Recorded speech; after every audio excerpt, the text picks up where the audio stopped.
Hey all you super players out there. Today we're taking a look at a game between Tri-color Janemba and Raditz Leader. Raditz Brotherly Hate. So we were brainstorming a little bit, trying to find out some decks that could be good against this new outbreak of Janemba players we're sure to have in the wake of last week's PPG event results. And my friend Mike came up with an idea to use Raditz as a deck. Now, for those of you that don't know, the Raditz leader has three effects, but the one thing it does not do is draw cards. Doesn't draw cards in the front, doesn't awaken to draw any cards, and doesn't draw cards on the back. But what it does do is every time it attacks, your opponent has to warp a card out of their hand. It puts a lot of pressure on without filling up the discard pile, which is something not really any other deck can do, so it's an interesting leader in that facet. And also, it has the ability to, once per turn, you can look at the top 5 cards of your deck, grab a Raditz or a Vegeta, and add it to your hand. Then you have to discard a card. So yeah, we see Mike goes first here. And turn 1, he plays his multicolor energy. Turn 2, he searches out, grabs that dual color Vegeta, and then immediately discards it. The reason for that is because he doesn't want them to all be stuck in his deck. He wants to filter through and gets the cards that he needs. For the first turn playing Tri-color Janemba, I charge my multicolor so I could get my counterplays online. Turn 2, I charge my blue energy, make a mill, and then leaving my counterplays up, so I don't want to put anything in play. Turn 3,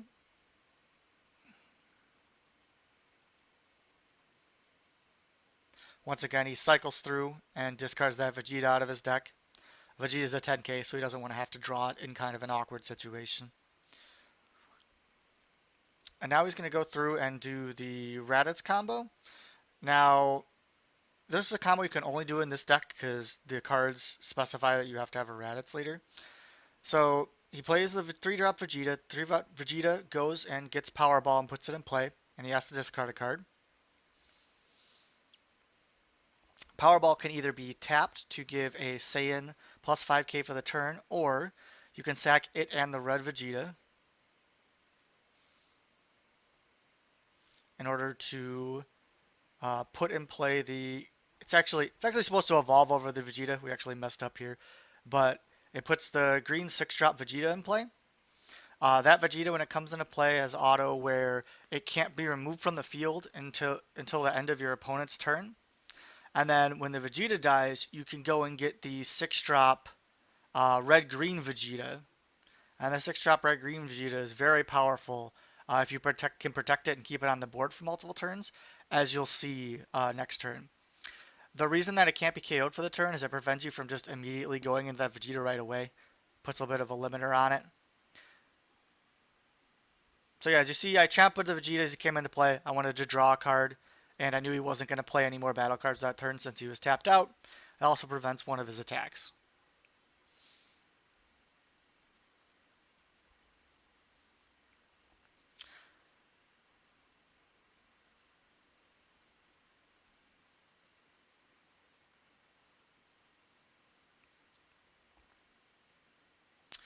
So for this turn, on turn 4 with the Raditz deck, he's going to kind of finish off the combo that he started last turn.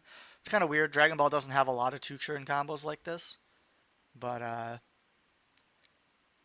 he is going to, I believe, play a Yajirobe, if I remember correctly.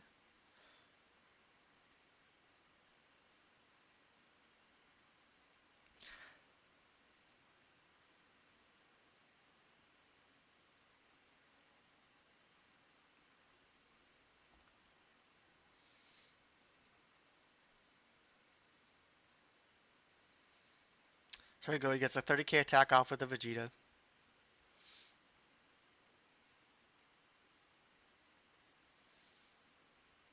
And so I think this is kind of a mistake for me. So you'll see when it comes out, but the red Vegeta has a way to do damage without attacking. And I think I was supposed to stay at a lot higher life, and I kind of took him when I didn't need to. But as you can see, he plays Yajirobe Chasing Tail. That's a new card out of the tournament pack.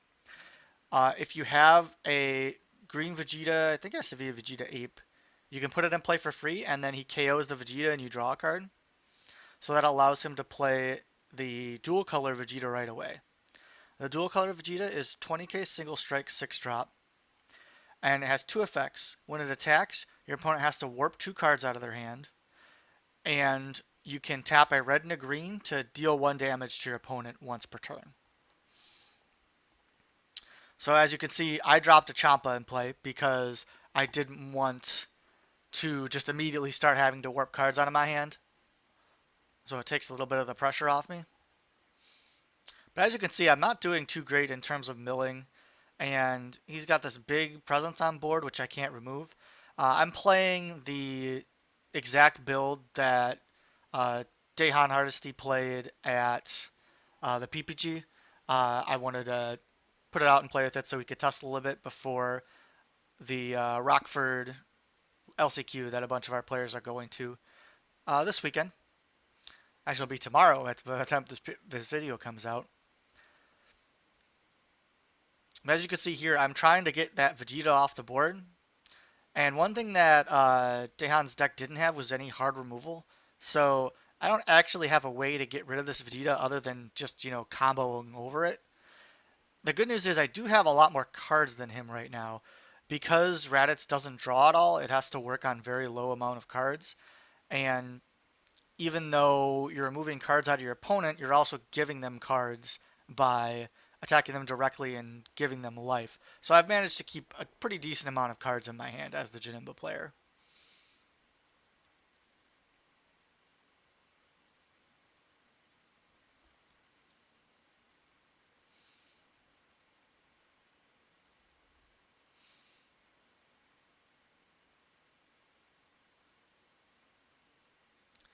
So as you can see, he's trying pretty hard to protect this Vegeta. If he keeps that Vegeta on the board and just keeps removing cards from my hand, as a Janemba player, there's not really much I'm going to be able to do. It's just too much pressure, and I'm going to run out of cards pretty fast. My first attack didn't work. So I'm going to play the Agent of Destruction Janemba.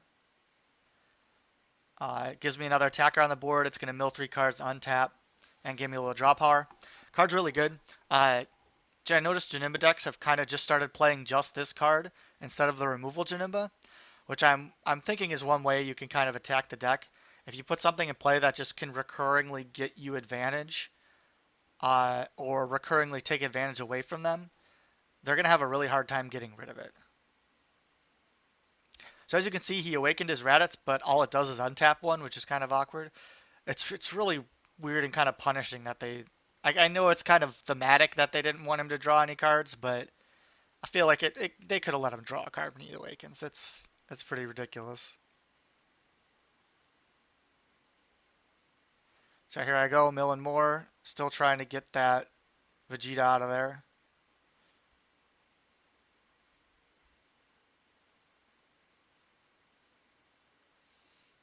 But since it's 20k, I'm having to put in more and more combo pieces in order to try and remove it.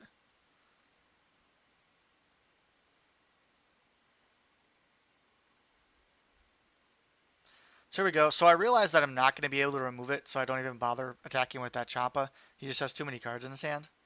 And I'm basically going to have to take a hit here on that Vegeta attacking me and removing cards out of my hand.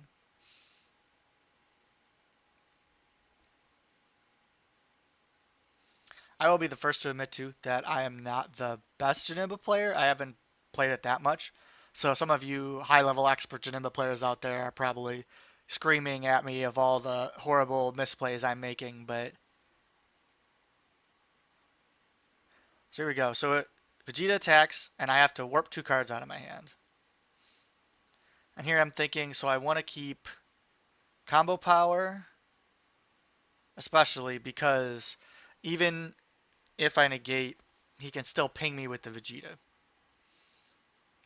So I negate the Vegeta.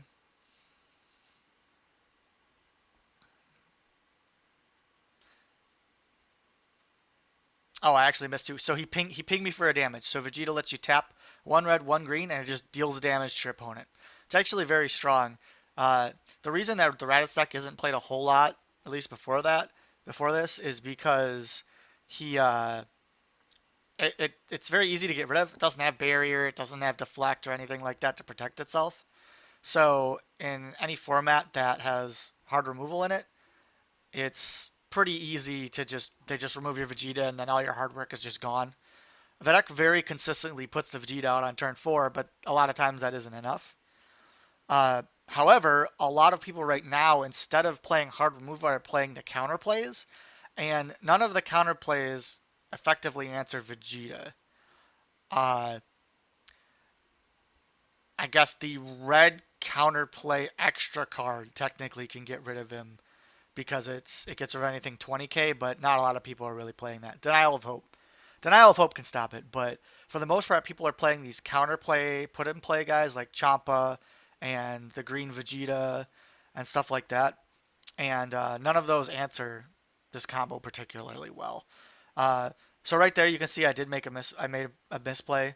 Is he played Vegeta the Cruel my Agent of Destruction, so I had to tap 4 energy. I didn't get to untap an energy, and it put me in a really tough spot because now I can't play any of my counter plays because I only have 1 energy up. And here I'm again desperately trying to kill that Vegeta and try to answer that Vegeta, but he just keeps out comboing me.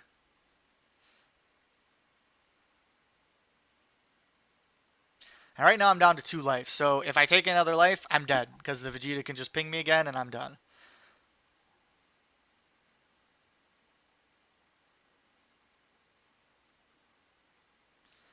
So here we're going to untap some energy, negate the attack.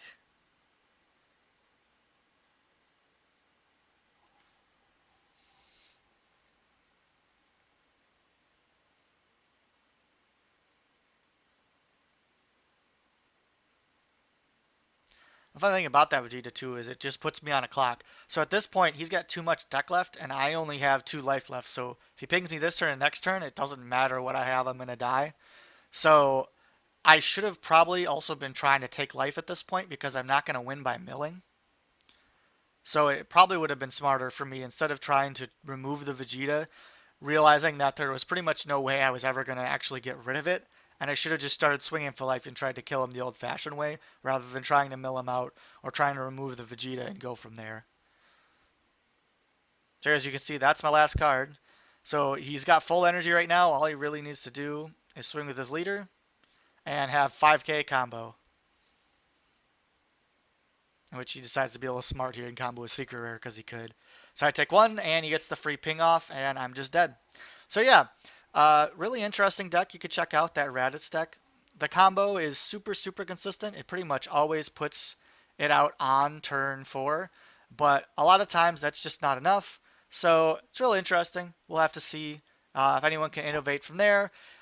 It would be a really good candidate for, like, I know Bandai likes to go in and put in better cards to kind of prop up older decks, like they gave Demigra more cards and they gave Baby more cards and things like that. So this would be a really good candidate for them to go back and kind of put a little boosting card in. But yeah, everyone going to the LCQs this weekend, everyone have good luck. Hope you have fun. Please like, subscribe, check out our Twitch channel for streaming, and go out there, play some Super, have some fun.